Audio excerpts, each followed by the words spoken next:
ഈ LLP പോലെ തന്നെ ഈ അടുത്തിടയ്ക്ക് ഇൻട്രൊഡ്യൂസ് ചെയ്ത ഒരു എൻറ്റിറ്റി അല്ല ഈ 1% കമ്പനി എന്ന് പറഞ്ഞാൽ, അതിനെപ്പറ്റി ഒന്ന് പറയാമോ? 1% കമ്പനി എന്ന് പറഞ്ഞൊരു കൺസെപ്റ്റ് ഉണ്ട് ഇപ്പം.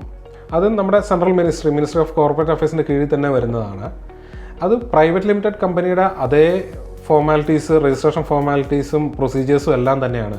ഇതിലൊരു വ്യത്യാസം എന്താണെന്ന് വെച്ച് കഴിഞ്ഞാൽ, ഇപ്പം എനിക്ക് ഒറ്റയ്ക്കൊരു ബിസിനസ് തുടങ്ങണം, എനിക്ക് പ്രൊപ്പറേറ്ററായിട്ട് തുടങ്ങാം.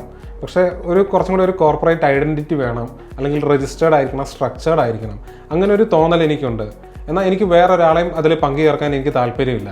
അങ്ങനെയാണെന്നുണ്ടെങ്കിൽ അതുപോലുള്ള ഒരു മെൻറ്റാലിറ്റി ഉള്ള, അല്ലെങ്കിൽ അങ്ങനത്തെ ഒരു ബിസിനസ്സാണ് ഞാൻ ചെയ്യാൻ ഉദ്ദേശിക്കുന്നതെങ്കിൽ എനിക്ക് തുടങ്ങാവുന്ന ഒരു സംഭവമാണ് 1% കമ്പനി എന്ന് പറയുന്നത്. അതിൻ്റെ രജിസ്ട്രേഷൻ ഫോർമാലിറ്റീസ് ഒരു പ്രൈവറ്റ് കമ്പനിയുടെ അതേ ഫോർമാലിറ്റീസ് എല്ലാം തന്നെയാണ്. ഇതിനകത്തൊരൊറ്റ വ്യത്യാസം എന്ന് വെച്ചാൽ, ആ ഒരു വ്യക്തി, ഇപ്പം ഞാനാണ് തുടങ്ങുന്നതെങ്കിൽ ഞാനായിരിക്കും അതിനകത്ത് ഡയറക്ടർ, ഞാനായിരിക്കും അതിനകത്ത് ഷെയർ ഹോൾഡർ. പ്ലസ് ഞാനൊരു നോമിനിയെയും കൂടി അതിൽ വെക്കുന്നു എന്നേ ഉള്ളൂ. നാളെ എനിക്ക് എന്തെങ്കിലും സംഭവിച്ചു കഴിഞ്ഞാൽ ഈ കമ്പനി ഓടിച്ചുകൊണ്ട് പോകാൻ വേണ്ടി. അതല്ലാതെ വേറെ ലീഗൽ സ്ട്രക്ചറും വെച്ചാണെങ്കിലും രജിസ്ട്രേഷൻ കോസ്റ്റിലാണെങ്കിലും ഒന്നിലും തന്നെ ഒരു വ്യത്യാസവും വരുന്നില്ല. 1% കമ്പനി എന്ന് പറഞ്ഞൊരു കൺസെപ്റ്റ് ഉണ്ടെങ്കിലും ശരിക്കും പറഞ്ഞു കഴിഞ്ഞാൽ അതൊരു പ്രൊപ്പറേറ്റർ ആണെന്ന് തന്നെ നമുക്ക് പറയാം. പക്ഷേ മിനിസ്ട്രിയുടെ കീഴിൽ വരുന്ന, സെൻട്രൽ മിനിസ്ട്രിയുടെ കീഴിൽ വരുന്ന ഒരു ഇതാണെന്നേ ഉള്ളൂ. നമ്മളൊരു മാർക്കറ്റിലേക്ക് ഇറങ്ങിക്കഴിഞ്ഞ് കഴിഞ്ഞാൽ ഒരു വർക്ക്, അത് സർവീസ് ആയിക്കോട്ടെ, ഇപ്പം ട്രേഡിംഗ് ആണെങ്കിൽ പേരിന് വലിയ പ്രസക്തിയില്ല. പ്രത്യേകിച്ച് സർവീസ് ഇൻഡസ്ട്രിയിലേക്ക് നിൽക്കുന്ന ഒരാളെ സംബന്ധിച്ചിടത്തോളം ഒരു കസ്റ്റമർ അദ്ദേഹത്തിന് ഒരു വർക്ക് കൊടുക്കണമെന്നുണ്ടെങ്കിൽ ആ ഒരു ടീമിനെ നോക്കിയിട്ടായിരിക്കും അവരിത് കൊടുക്കുന്നത്.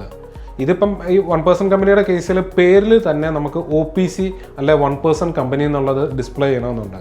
അപ്പോൾ അങ്ങനെ ആ പേര് ഒരു കസ്റ്റമർ അത് വായിക്കുമ്പോൾ തന്നെ അറിയാം ഇയാൾ ഒറ്റയ്ക്ക് നടത്തുന്ന ഒരു 1 മാൻ ഷോ ആണ് ഇതെന്ന്. പിന്നെ ആളുകളുടെ ആ വ്യക്തിയുടെ ഒരു മെൻ്റൽ ഇതിനു വേണ്ടി, സാറ്റിസ്ഫാക്ഷന് വേണ്ടി നമുക്കൊരു 1% കമ്പനി തുടങ്ങാം എന്നല്ലാതെ അത് ആ ഒരു 1% കമ്പനിക്ക് ഒരു കസ്റ്റമർ ബേസ് കൂട്ടാനോ അല്ലെങ്കിൽ മാർക്കറ്റിൽ ക്രെഡിബിലിറ്റി കൂട്ടാനോ അതിനുള്ളൊരു പോസിബിലിറ്റി നമ്മൾ കാണുന്നില്ല. പിന്നെ ഈ 1% കമ്പനി നമുക്ക് വേണമെന്നുണ്ടെങ്കിൽ എപ്പോൾ വേണമെങ്കിലും ഇത് കൺവേർട്ട് ചെയ്യാനായിട്ടുള്ള ഒരു ഓപ്ഷൻ ഉണ്ട്. പക്ഷേ അതിന് കുറച്ച് കോസ്റ്റും കാര്യങ്ങളും എല്ലാം കൂടുതലായിരിക്കും. നമ്മൾ കോസ്റ്റ് വൈസ് ഒരു കമ്പാരിസൺ നടത്തുവാണെങ്കിൽ അത് കൺവേർട്ട് ചെയ്യുന്നതിനേക്കാളും ഒരു 1/3 കോസ്റ്റേ ആവുള്ളൂ നമ്മൾ പുതിയൊരു പ്രൈവറ്റ് ലിമിറ്റഡ് കമ്പനി ഫോം ചെയ്താൽ തന്നെ.